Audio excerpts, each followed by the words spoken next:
Remember, a Hallmark card will best express your perfect taste, your thoughtfulness.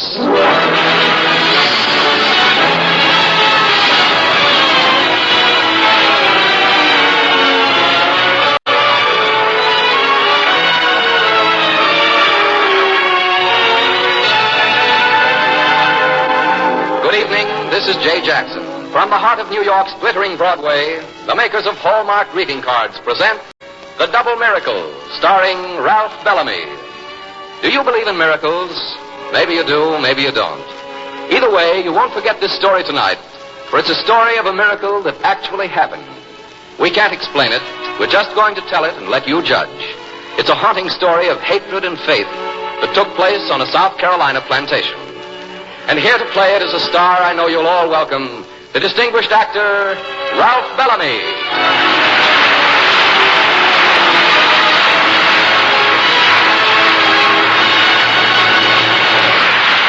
Welcome back to our Hallmark program, Ralph. It's been a long time. It's always a pleasure to be with you Hallmark folks, Jay. But tonight that pleasure's even greater because our story is so unusual. And I understand the man who actually witnessed this story is listening in right now. That's right. We received a special message from him, which we're going to share with everyone later in the program. And while we're on the subject of special messages, Ralph, do you remember how to be sure of finding greeting cards that have a special way of saying just what you want to say, the way you want to say it? Unless I'm mistaken, Jay, you're referring to those 3 words on the back of the card. Right. Those 3 words, a Hallmark card, tell your friends you cared enough to send the very best. Now, Ralph, let's take our listeners to the sandy pine lands of South Carolina, where in the hot afternoon stillness, a man is meeting justice. The makers of Hallmark greeting cards bring you on the Reader's Digest radio edition the amazing true story of a modern miracle, The Double Miracle, starring Ralph Bellamy.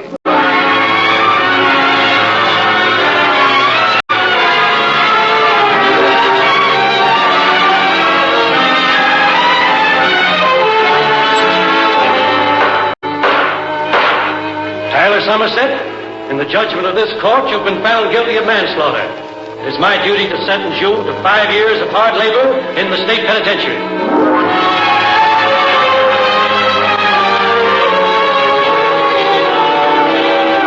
I only know that it's so, that it actually happened to me a good many years ago. I was a young farmer then, living on a few starved acres of pine land along the coast, and my wife and I had a struggle to make them yield a crop. Times were hard, and I didn't want to spend any money on that old jalopy of ours, the one I used to go to market, but the brakes needed fixing. And when the accident happened, they called it criminal negligence on my part and sent me to the penitentiary. Yes, I killed a man in that jalopy. 2 men, in fact. The drunken hobo who couldn't get out of the way, and the man behind the wheel. Me.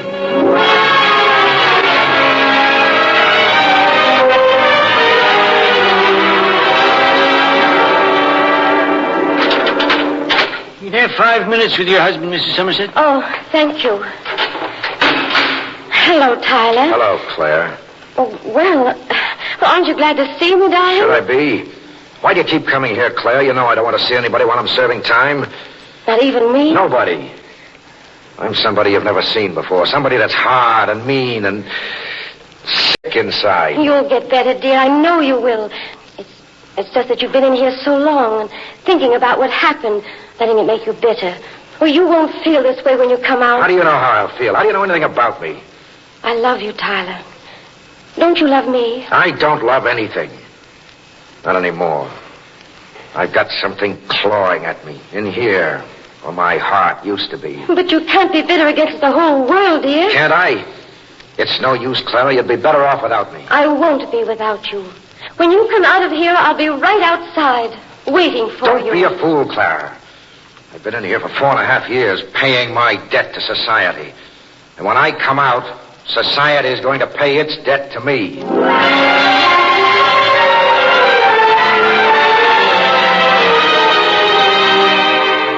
I told you not to wait for me, Claire. I told you you'd be better off without me. Why didn't you go back to your folks? Well, let's not talk about it now, darling.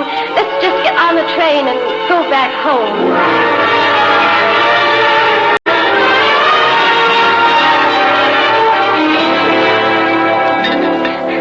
more coffee, Tyler? If I want more coffee, I'll get it myself. Darling, won't you let me do anything for you? Like what? Well, there are lots of things, Tyler.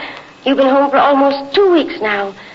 All you've done is sit around the house, reading a paper, or just loafing. You never get out anymore, except to hunt. What's wrong with that? Well, don't you think you'd feel better if we started getting back to normal again? We ought to go out this morning in the fields and figure out what we're going to plant this year. We're not going to have any crops, Claire. Why not? Because it's too much trouble. Too much work and too little pay. I'm through being a farmer. Tyler, you've got to do something to make a living. I'm doing something right now. Hunting. But you can't live that way, Why Tyler. not? I shot 2 wild turkeys last week and got $3 for them apiece. I can get a whole lot more for a deer. Deer on our land? Oh, there isn't enough game here to last a season. Maybe there isn't here. But there's plenty in the woods out back. But, darling, you have no right to hunt there. That's Jim Norwood's land. What if it is? He isn't using it, is he? Well, no, not for hunting.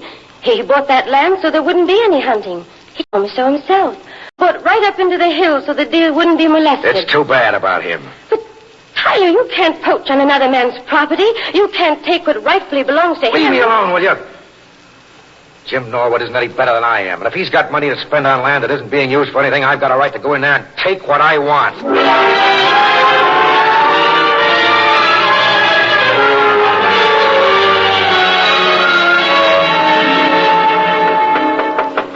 Mr. Norwood? Yes? Come in, Haynes. I'm sorry to bother you when you're going over your books, Mr. Norwood. Oh, that's all right. What's on your mind, Haynes? Well, now, I don't know exactly how to say this, but I was getting the seeds in down at the far end of the south field, and I heard some gunshots up in the hills. Gunshots? Yes, sir. Somebody's hunting on your grounds, Mr. Norwood. You see who it was? Couldn't help but see, sir. It was Tyler Somerset. And it didn't make a move to hide it, neither. When I walked up to him, he just looked at me and laughed. Well, I've heard he's been acting pretty strange lately, ever since he got back. Guess 5 years in the penitentiary leaves a mark on the man. I say it left a mark. He shot a deer, Mr. Norwood. A deer and 2 turkeys. You're joking. No, sir, I saw him, I tell you. And he's still out there looking for more. Well, maybe I'd better speak to him. I'll get into the car and drive up there. You better be careful, Mr. Norwood. You can't figure a man like that. I'll be all right. Well, don't you want to take a gun? Gun? You know me better than that, Haynes. Never had one. Besides, you never really settle anything with a gun.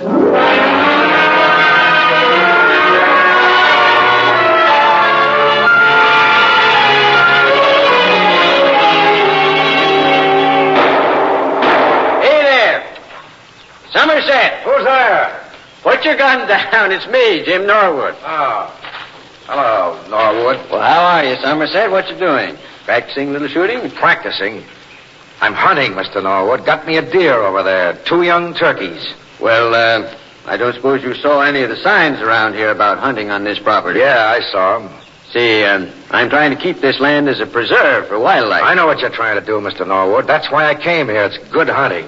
Well, I figured you wouldn't mind my doing it because you're always so anxious to help a fella out. I am anxious to help you out, Somerset. Then you don't mind my hunting. Now, look here. I haven't the faintest idea why you're sore at me, Somerset, but if I've given you any cause... I'm going to keep on hunting, Mr. Norwood. Look, I know that there's something burning you up inside. And as a friend, I'd like to help you any way that I can. Now, why don't you come and work for me this year till you get your bearings? Now, I know you're a good farmer. I'll pay you good wages. I'm going to keep right on hunting, Mr. Norwood. All right, Somerset. If it means that much to you, keep right on doing it.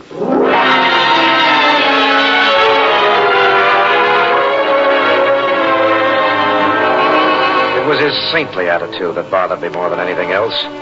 It got my goat because he was decent to me. Made me boil to see him so patient and under control. I didn't care about hunting anymore, but I did care about making him mad, throwing him off balance, making him hate me. I teased it every way I could. Hunted every day, shot does and young bucks. But every time I saw him, he was always calm and forgiving. Then one day, I just couldn't stand it anymore. Tyler, hold up a minute. Claire, what are you doing out here? Have you been following me? I had to follow you, Tyler. I want to know what you were up to. Why have you got that can of gasoline? Mind your own business. What are you going to do? Get even with Jim Norwood. I'll fix him right this time. Darling, please, what did he do to you? Why do you hate him so? Because he's goading me on, digging at me with that sanctimonious smile of his, lording it all over me. That's not so. Don't tell me what's so. He's trying to drive me out of my mind. Tyler, what are you going to do? Set fire to this tract of land, this timber tract right in through here. That'll get a rise out of him. No, you You can't. keep out of this. It'll burn like kindling when I spread some of this around. Stop it, Tyler, stop it. Stay out of the way, Clara. I'm going to light her up. I won't let you. Shut up. Please put it out, Tyler. You're not hurting Jim Norwood. You're hurting yourself. Shut up, I said. I won't. You've got to do something. And I've got to do something to make you come to your senses. I'm going to call the police. Oh, no, you're not. You're going to stay right here and watch it burn.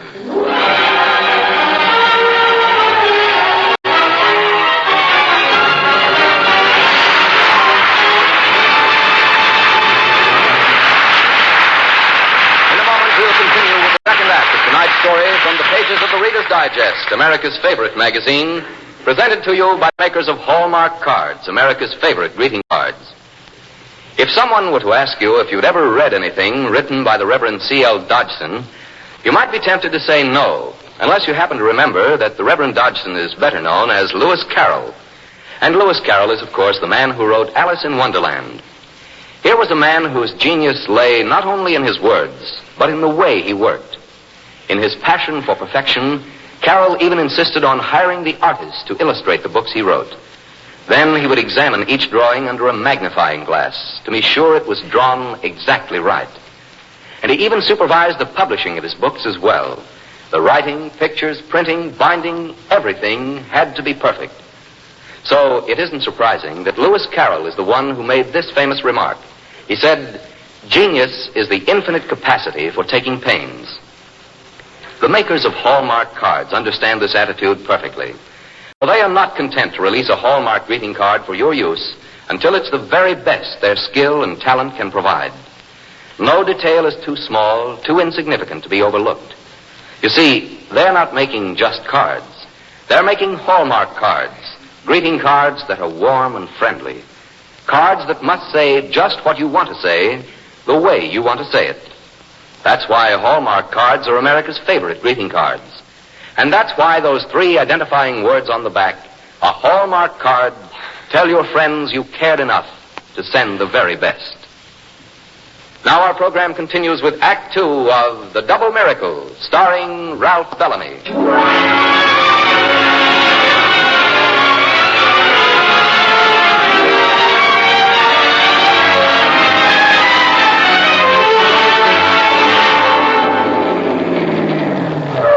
Mr. Norwood. How are you, Haynes? How things been going? I got some bad news for you, sir. Oh? Lost a tract of timberland while you were gone. 3.5 acres. Burned right to the ground. When was this? Yesterday. Pretty early for fire, isn't it, Haynes?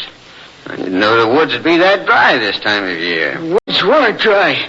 Otherwise, we'd lost more. That fire was started on purpose. What are you driving at? We found a gasoline can right near where it started. That gasoline was bought by Tyler Somerset. Are you sure? Positive, sir. I checked on it in the filling station. Right. I can't understand why Somerset would want to burn my land. Why, I've done everything I can to help that man. That's just it, sir. You can't help a man like that. You got to put the law on him. No. No, I can't do that, Haynes. I can't send that man back to the penitentiary. But you got to do something, sir. How much longer are you going to put up with him, Mr. Norwood? You going to let him ruin everything you got? No, I can't do that either. I've got to find a way to deal with him, a way to reach him inside so that he can straighten himself out. Now, Somerset isn't really a bad man. I knew him before he was sent away. And there isn't anybody that you can't bring back.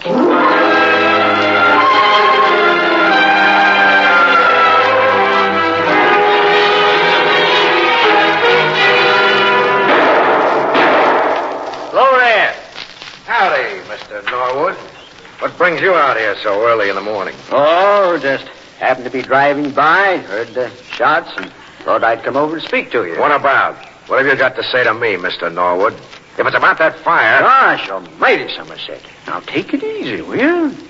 Every time I see you, you've got a chip on your shoulder. Well, if it's about that fire, you don't have to beat around the bush asking a lot of questions. I started it. That's what I thought. I just came up here to ask you why. Don't know why. Felt like it, I guess. You felt like ruining 3.5 acres of timberland? You know how long it took to grow those trees, Somerset? Took about 20 years, I imagine. Is there anything else you want to know? Yes. Well, make it snappy. I'm having a bad day. I haven't shot a thing all morning. Look, Somerset, I hate to be coming over here and talking to you about this all the time, but I'm stumped. Honest, I am. I don't know what to do about you. Why don't you have me arrested? You got a right to, you know. Have me arrested and sent back to jail. Well, I was thinking about that, but somehow I know that it wouldn't work out. Not for me, anyway. I'd be going back to jail with you. You're in a spot, aren't you? Yeah, I am. Why don't you get mad and have me arrested? That's what you want me to do, isn't it? I want you to burn up. Burn up and die. The way I did. Either that or leave me alone. Somerset, why do you hate me? Why do you want to take it out on me for all the trouble that you've had? Now, I've never done anything to deserve this. Neither have I. You think I deserve to have my whole life ruined by a drunken bum who couldn't even see where he was going? Suppose you'd been driving my car. I know how you feel, but it's never too late. Don't tell me it's never too late. I'm sick and tired of hearing you talk. Sick of your sermons and your high-sounding words. Look, Somerset, Out of my way, I said. Stop trying to run my life. If you interfere with me again, I'll kill you.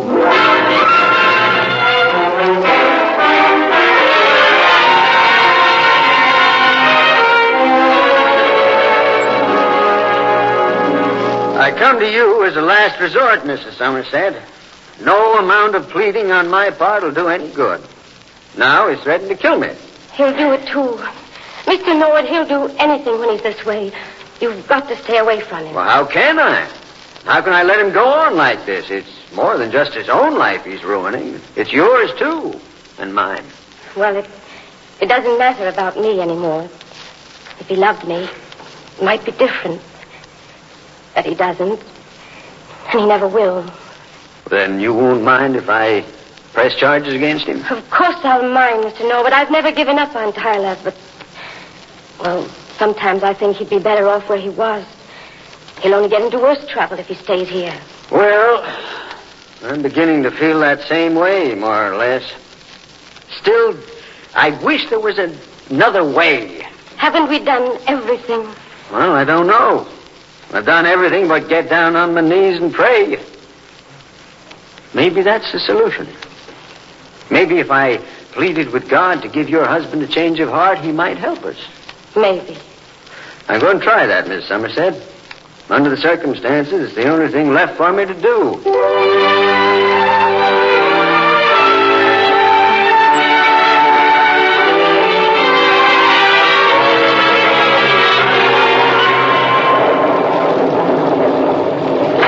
Is that you, Tyler? Yeah, home. That doggone rain's got me drenched. Well, take off your coat, dear. I'll get you a dry shirt and some slippers. Don't bother, I'm going out again. In this weather? I won't be out in it long. Just going over to see Mr. Norwood about a new project of mine. Project? That's right. I'm building a still over on his property, and I thought he might like to know about it. It'll burn him up good. Darling, if you don't leave that man alone, he's going to have you arrested. Good. He means it this time. He was over here this afternoon, pleading with me to make you change. What right has he got to come over here and talk to you about me? He's got every right in the world. Not the way I see it. I told him once before to mind his own business. I warned him if he interfered again, I'd kill him. Tyler, will you please come to your senses? Leave me alone. Said I'd kill him, and I will. I said I'd kill him. And I will. Tyler, what's the matter, dear? Nothing. Nothing, I guess. Oh, you look as pale as a ghost. Well, I had a funny feeling. Kind of like... Well, I don't know what it was like. Gosh almighty, I'm shaking like a leaf. Do you want me to go for a doctor? No, I'm all right. It just seemed as if everything was unreal for a minute there. The room, the house, everything. It's the weirdest sensation I ever had. What was it like? Well, I don't know, really. I can't describe it. But I had a feeling we weren't alone anymore. It was just as if someone had walked into the room. Someone from another world. Like death. Only it wasn't death. It was just the opposite.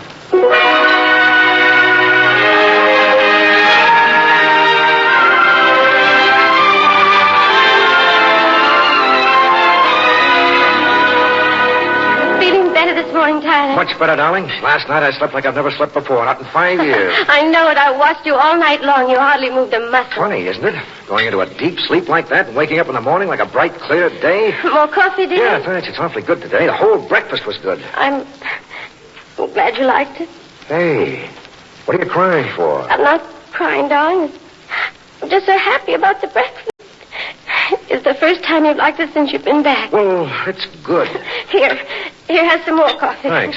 You know, that rain yesterday did the ground a lot of good, Claire. Did it soak in? Pretty much. I was out looking at it just before breakfast, and the topsoil is a lot richer now than it was before I went away. It's had a good rest? Yeah, that's what I was thinking. I was thinking I might get out today and run a plow through it, too, just to see what it was like again. Why don't you, darling? Well, I might at that. Maybe I'll feel a lot better if we get out in the fields again.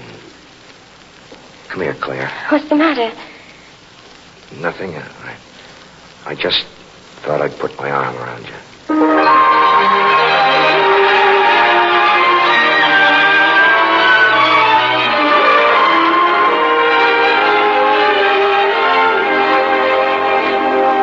One more row, Tyler. Just one more row, and we'll have this whole end of the field planted by sundown. Certainly looks like it. We put in a good day's work. Oh, I'll say we did. How do you feel, darling? Good, Claire. All over. Hi there, Somerset.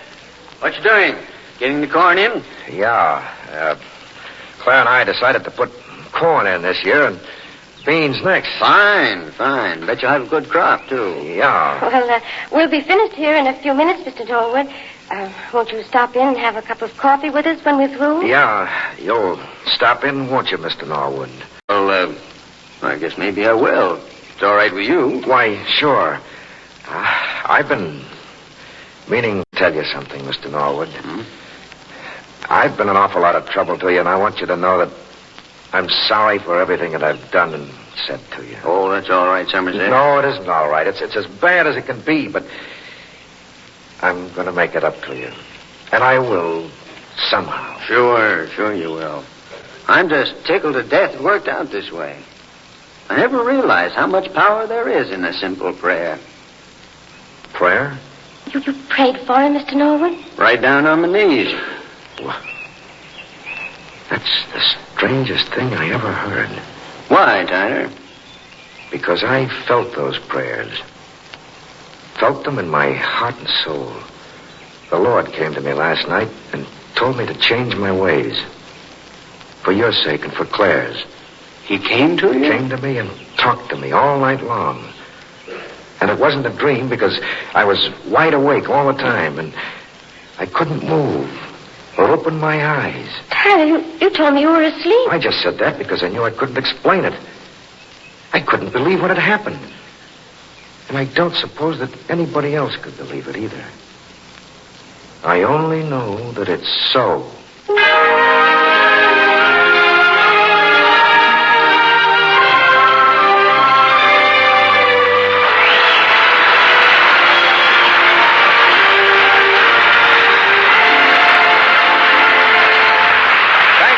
Thank you, Ralph Bellamy.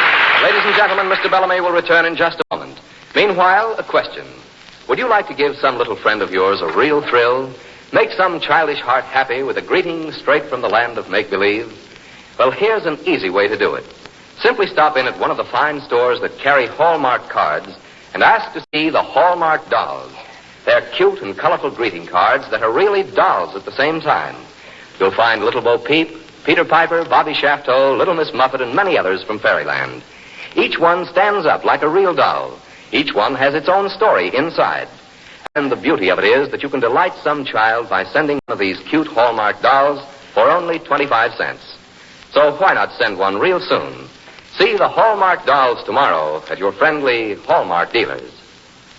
Now, once again, here is Ralph Bellamy. Thanks, Ralph, for a great dramatic portrait. I enjoyed playing it, Jay. I can't get over that a thing like that could happen. Well, that's understandable, but let me read you part of the letter we received from the man who actually saw it happen.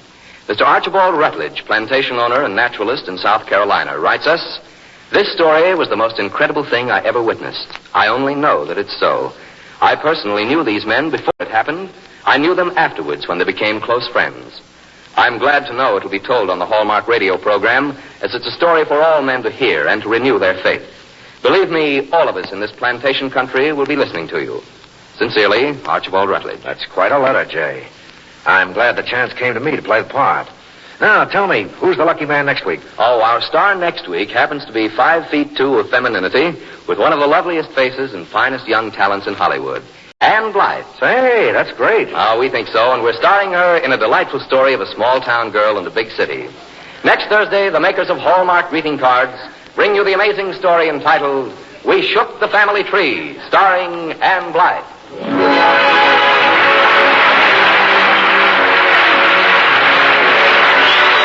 In tonight's story, Ralph Bellamy was supported by Carl Swenson in the role of Norwood and Muriel Kirkland as Mrs. Somerset. The Double Miracle was dramatized by Robert Sloane and was based on the true story entitled I Only Know That It's So by Archibald Rutledge as it appeared in the Reader's Digest, America's favorite magazine. The Hallmark program was directed by Mark Loeb with music especially composed by Jack Miller. Hallmark cards are sold only in stores that have been carefully selected to give you expert and friendly service. Remember, Hallmark cards, when you care enough to send the very best. Before we leave the air tonight, we'd like to remind you that the American school system vitally needs your support. The situation is grave because there are more children and fewer teachers.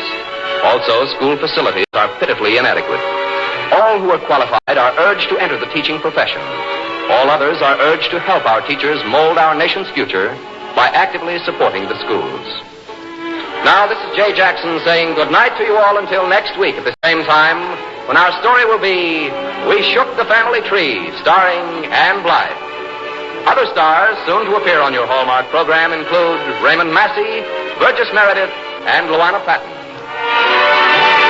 This is CBS, where 99 million people gather every week, the Columbia Broadcasting System. This is KNBC, Kansas City, Missouri. Earl Smith and the news after this announcement.